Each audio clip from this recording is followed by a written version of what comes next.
Welcome to Aaron Mahnke's Cabinet of Curiosities, a production of iHeartRadio and Grim and Mild. Our world is full of the unexplainable. And if history is an open book, all of these amazing tales are right there on display, just waiting for us to explore. Welcome to the Cabinet of Curiosities.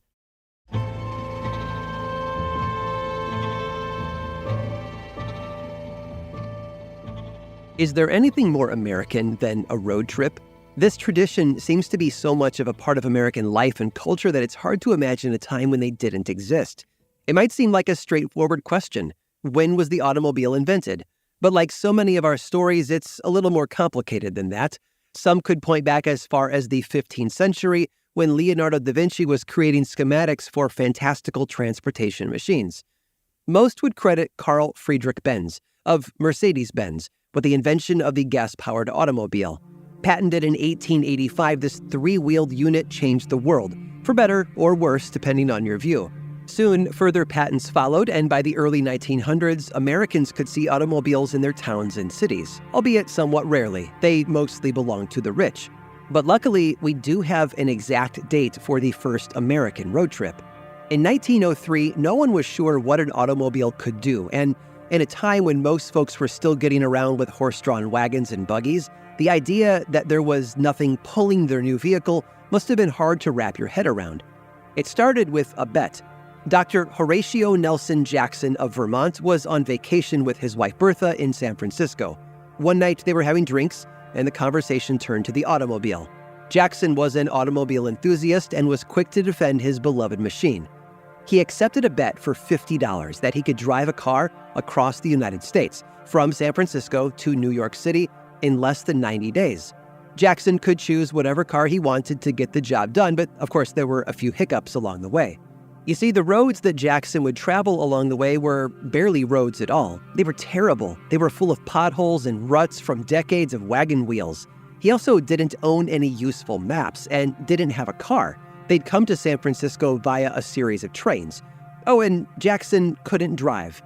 Now, wisely, Jackson asked for help and brought Sewell K. Crocker into his scheme. Crocker was a driver and a mechanic, and the two purchased a 1903 Winton, a 2-cylinder and 20-horsepower touring car that they named the Vermont. The pair loaded up the car with everything they might need: sleeping bags, blankets, rubber suits and coats, an axe, a shovel, and other tools, a Kodak camera and a telescope, a rifle, a shotgun, parts for the car, and as much gasoline as they could carry. It only took 15 miles for them to blow a tire, forcing them to use the only spare that they brought. When other tires blew out, they had to curl rope around the wheels so they could keep going. Since there weren't widespread mechanic shops yet, they often had to walk a long way to find gas or replace busted parts.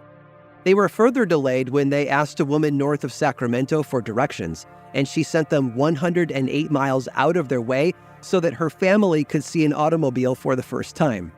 In Idaho, they picked up an essential traveling companion, a bulldog named Bud, who got fitted with his own little pair of goggles to keep the dust out of his eyes. This was around the time that the press caught wind of their journey, and the trio became celebrities. Soon, large crowds were waiting for them at nearly every stop. As Jackson, Crocker, and Bud began making their way through the eastern half of the country, they were having an easier time. More of the roads were paved, especially in major cities. Where they had previously managed 71 miles a day, once they reached the paved streets, they covered some 250 miles. Admittedly, they did still have mishaps. They often got lost and had to replace parts, equipment, and gas. For this, they contacted the Winton Company, which was eager to provide.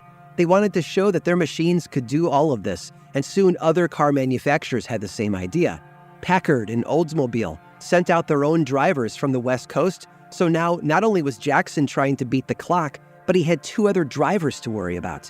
Luckily, Jackson had a head start, and their increased speed meant that they plowed through Iowa, Illinois, Indiana, and Ohio. They made a celebratory stop in Chicago before pressing on, finally reaching New York State. Their final moment of calamity was just outside of Buffalo, where they had their first and only accident. Luckily, the car was quickly repaired, and Jackson, Crocker, and Bud rolled into New York City on July 26th of 1903, 63 days after making the bet. The trio never collected the $50, and really it wouldn't have covered the costs. Jackson spent about $8,000 of his own money to make the journey, about $260,000 today. Crocker stayed in New York City after the journey, while Bud and Jackson made their way back to Vermont. Jackson later donated his car to the Smithsonian, where it's on permanent display. Oh, and Jackson apparently had one final automobile-related mishap later in life. It was a speeding ticket, earned while cruising through Burlington, Vermont. The legal limit that he violated? 6 miles per hour.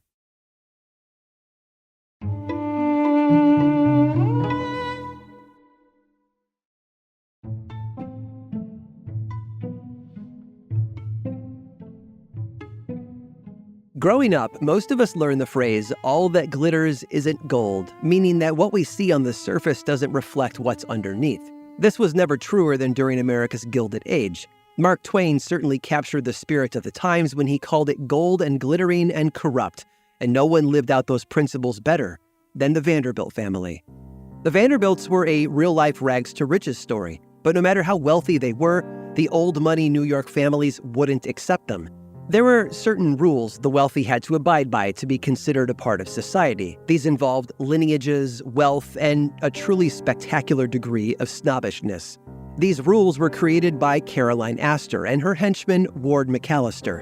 She ruled over New York society with an iron fist, deciding who was in and who was out. Apparently, there were only 400 suitable families in New York City, and the Vanderbilts weren't among them. At least, not yet. By the mid-1800s, a new member of the family emerged that would take on Caroline Astor and the 400 with the same single-minded focus and discipline that she dedicated to every other aspect of her life. Born Alva Erskine Smith, she was intelligent with refined tastes, but no money. Her formerly prosperous family had lost their money in the years following the Civil War, and she needed to marry well.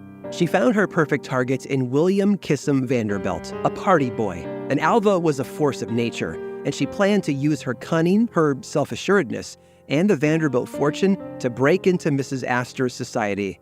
And the best way to do that was to throw a ball. Alva had recently completed her first manor at 665th Avenue, called the Petit Chateau, and planned to fill it in the most spectacular way possible. She struck up a friendship with Ward McAllister and used his connections to drum up interest in her party among the old crowd. It was the spring of 1883, and Lent was coming to an end. Traditionally, the start of Lent signaled the end of the New York social season, but Alva planned to give her fancy dress ball after Easter, which would set her apart from all other society hostesses. She dropped rumors to the press and to her friends, and soon the city was abuzz with gossip and whispers about the Vanderbilt ball. By the time Alva sent out her invitations, wealthy men and women were frothing at the mouth to get into the Petit Chateau. Young ladies spent the weeks leading up to the party practicing their quadrilles, fancy themed dances performed by 4 couples in formation looking to show off their looks and their dowries. No one was practicing more than Mrs. Astor's daughter, Carrie. As the daughter of the Queen of Society, Carrie fully expected to be invited and, in fact, to be a lead dancer in these quadrilles. Instead, what she got was a notification that Alva was very sorry, but Carrie couldn't come because Mrs. Caroline Astor had never received Mrs. Alva Vanderbilt. By the laws of Mrs. Astor's own society, Alva was correct. Unless Mrs. Astor would acknowledge Ava Vanderbilt, Carrie couldn't attend the party of the century. Mrs. Astor evidently decided that she loved her daughter more than her rules. A calling card was duly dispatched, and Carrie Astor was allowed to take part in the spectacle. And it really was a spectacle. Newspaper reporters and gawkers packed the sidewalks as they watched a long line of carriages deliver the lushly dressed members of Mr. McAllister's 400 in the elaborate costumes, jewels, and powdered wigs of the time. Mrs. Astor herself attended as a Venetian princess, wearing every single diamond that she owned. Other costumes were a little more out there. Elizabeth Vanderbilt Webb dressed as a hornet in brown velvet and yellow satin with diamond antennae. Mrs. Kate Fearing Strong came as a cat, complete with a dress made of white cattails and a hat made of taxidermied white cat. Around her neck was a black velvet choker with a bell and the word puss, spelled out in glittering diamonds. Apparently, that was her nickname. And Alice Vanderbilt, Alva's rival in the family, came dressed as an electric light, Her gown, made of red, gold, and white satin and brocade, was trimmed with diamonds, and the gilded torch she carried was powered by a battery. She glittered in the light, but no one held a candle to Alva. Alva was also dressed as a Venetian princess, but she outshone Mrs. Astor in every way possible. Her yellow and white ball gown was topped with jewels, but the crowning glory wasn't her tiara. It was a rope of pearls that belonged to Catherine the Great. The only attendees not dressed outlandishly were Alva's father-in-law, Billy, and his good friend, some guy named Ulysses S. Grant, who were both dressed in plain old white tie. The house was a riot of flowers and light, and the photographs truly do not do it justice. Alva converted the upstairs gymnasium into a forest filled with palm trees and orchids. She spared no expense on flowers, food, wine, and costumes for the quadrilles. All told, the ball cost an estimated $250,000 back then, almost $6 million today, of which $65,000 was spent on champagne and $11,000 on flowers. Everyone danced until dawn, when the guests stumbled out of the house, still in their costumes and powdered wigs. A little worse for wear, and for a moment it seemed like New York had gone back in time. Really, in one night, Alva had dragged the high society, kicking and screaming, into her future. I hope you've enjoyed today's guided tour of the Cabinet of Curiosities. Subscribe for free on Apple Podcasts or learn more about the show by visiting curiositiespodcast.com. This show was created by me, Aaron Mahnke, in partnership with How Stuff Works. I make another award-winning show called Lore, which is a podcast, book series, and television show, and you can learn all about it over at theworldoflore.com. And until next time, stay curious.